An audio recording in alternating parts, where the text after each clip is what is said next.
Assalamualaikum warahmatullahi wabarakatuh. Perkenalkan, nama saya Ratinisha Pratiwi. Di sini saya akan mereview jurnal berjudul Toksikologi Pestisida dan Penanganan Akibat Keracunan Pestisida. Pengarang Mariana Raini. Toksikologi menurut Loomis, ilmu yang mempelajari aksi berbahaya zat kimia atau sistem biologi, dan menurut dan Bruce, ilmu yang mempelajari pengaruh zat kimia yang merugikan atas sistem biologi. Dan menurut Pittible, interaksi antara zat kimia dan sistem biologi. Toksikologi berasal dari kata Yunani toksikos dan logos, merupakan studi mengenai perilaku dan efek yang merugikan dari suatu zat terhadap organisme atau makhluk hidup. Dalam toksikologi dipelajari mengenai gejala, mekanisme, cara detoksifikasi, serta deteksi keracunan pada sistem biologis makhluk hidup. Pestisida adalah zat untuk membunuh atau mengendalikan hama. Beberapa zat hama yang paling sering ditemukan adalah serangga dan beberapa diantaranya sebagai vektor penyakit. Penyakit-penyakit yang menular melalui vektor antara lain malaria, onkosersiasis, filariasis, demam kuning, rickettsia, meningitis, tifus, dan pes. Insektisida membantu mengendalikan penularan penyakit-penyakit ini. Selanjutnya ada penggolongan pestisida. Pertama, insektisida. Insektisida merupakan kelompok pestisida yang terbesar dan terdiri atas beberapa subbab kelompok kimia yang berbeda, yaitu organoklorin. Organoklorin merupakan insektisida chlorinated hidrokarbon. Secara kimiawi, tergolong insektisida yang relatif stabil dan kurang reaktif. Dan ada organofosfat. Organofosfat, insektisida ini merupakan ester asam fosfat atau asam diafosfat. Pestisida ini umumnya merupakan racun pembasmi serangga yang paling toksik. Selanjutnya ada karbamat.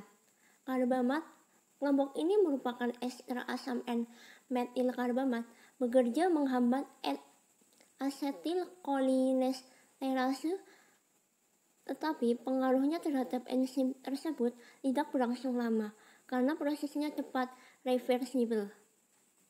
Selanjutnya ada pyrethroid.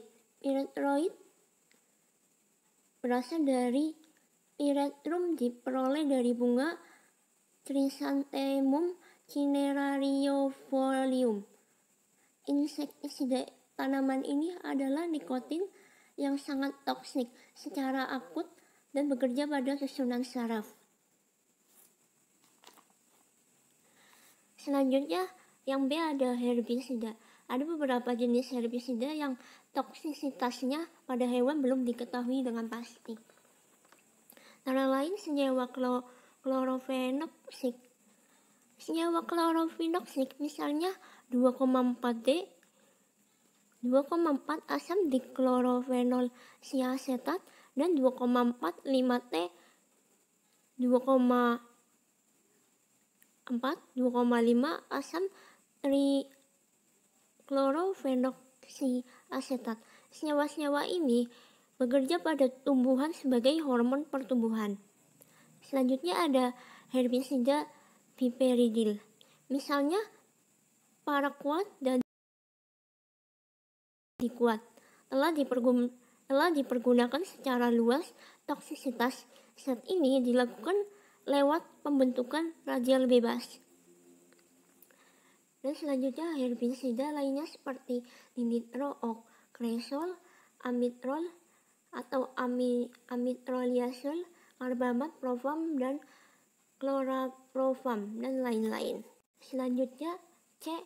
Fungisida. Senyawa merkuri, misalnya metil dan etil merkuri, merupakan fungisida yang sangat efektif dan telah dipergunakan secara luas untuk mengawetkan butir padi-padian.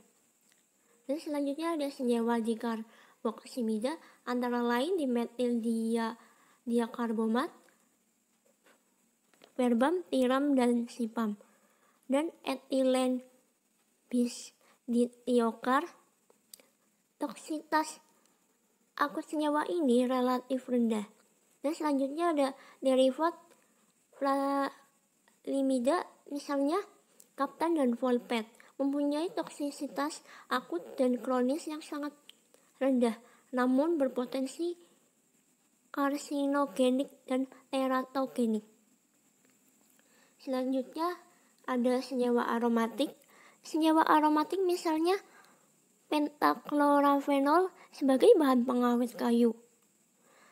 Pentaklorafenol probenzen dipergunakan sebagai fungisida dalam mengolah tanah. Selanjutnya, fungisida lain adalah senyawa N-heterosiklik tertentu, misalnya benomil dan thiabendazol. Toksisitas bahan kimia ini sangat rendah sehingga dipergunakan secara luas dalam pertanian. Selanjutnya rodentisida. Warfarin. Warfarin adalah suatu antikoagulan yang bekerja sebagai antimetabolit vitamin K. Dengan demikian, menghambat pembentukan protombin. Yang kedua ada thiourea, misalnya antu, sangat toksik pada tikus, tetapi tidak begitu toksik pada manusia. Yang ketiga ada natrium fluoroasetat,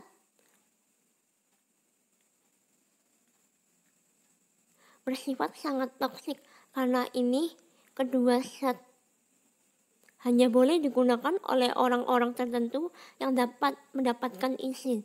Yang keempat ada rodentisida, mencakupi produk tumbuhan, misalnya alkaloid serikinin, perangsangan susunan saraf pusat kuat.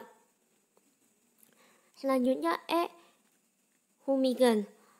Sesuai namanya, kelompok pestisida ini mencakup beberapa gas cairan yang mudah menguap dan zat padat yang melepaskan berbagai zat lewat reaksi kimia. Jalan masuk pestisida. Pestisida dapat masuk ke dalam tubuh melalui kulit atau dermal, pernapasan, inhalasi, atau mulut. Pestisida akan segera diabsorpsi jika kontak melalui kulit atau mata. Absorpsi ini akan terus berlangsung secara pestisida masih ada pada kulit. Pestisida residu, pestisida dan suatu bagian tubuh ke bagian lain sangat mudah. Residu dapat pindah ke tangan, ke dahi yang berkeringat atau daerah genital. Cara kerja pestisida. A. Pestisida golongan organoklorin. Insektisida organoklorin bekerja dengan merangsang sistem saraf dan menyebabkan parethesia, pekat terhadap rangsangan, iritabilitas, tergantungannya, keseimbangan tremor, dan kejang-kejang. Cara kerja zat ini tidak diketahui secara tepat. Beberapa zat kimia ini bekerja pada sistem saraf. Pestisida dan yang B, pestisida golongan organofosfat dan karbamat. Pestisida golongan organofosfat dan karbamat memiliki aktivitas antikolinesterase seperti halnya fisostigmin, neostigmin, piridostigmin, distimik, ester asam fosfat, ester tiofosfat, dan karbamat. Pengaruh istirahat terhadap penurunan aktivitas kolinesterase. Pada petani yang terpapar organofosfat, maka perbaikan baru timbul bila petani diistirahatkan selama beberapa minggu, dan selama itu tubuh mensintesis kolinesterase kembali, sehingga kadar kolinesterase akan baik. Sintesis terjadi dalam sumsum tulang belakang, kemudian masuk ke dalam sirkulasi darah, sedangkan kolinesterase dalam plasma disintesis dalam hati. Penetapan nilai ambang keracunan pestisida organofosfat. Jika aktivitas kolinesterase dalam plasma dan butiran merah mencapai 70% dari nilai normal. Jika penurunan aktivitas kolinesterase mencapai nilai tersebut, maka pekerja harus dijauhkan dari paparan pestisida dan baru diizinkan kembali bekerja dengan pestisida jika aktivitas kolinesterasenya menjadi 80% atau lebih dari normal.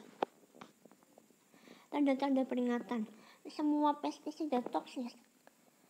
Perbedaan toksisitas adalah pada derajat atau tingkat toksisitas. Pestisida akan berbahaya jika terjadi paparan yang berlebihan. Pada label kemasan pestisida, terdapat 4 tanda-tanda peringatan yang menunjukkan derajat pestisida tersebut. Tanda-tanda peringatan ini menunjukkan potensi risiko pengguna pestisida, bukan keampuhan produk pestisida. Kesimpulan, pestisida yang mempunyai daya bunuh tinggi dalam menggunakan dengan kadar yang rendah menimbulkan gangguan lebih sedikit dibandingkan dengan pestisida dengan daya bunuh rendah tetapi dengan kadar tinggi. Jangka waktu atau lamanya terpapar pestisida, paparan yang berlangsung terus-menerus lebih berbahaya daripada paparan yang terputus-putus pada waktu yang bersamaan. Terima kasih.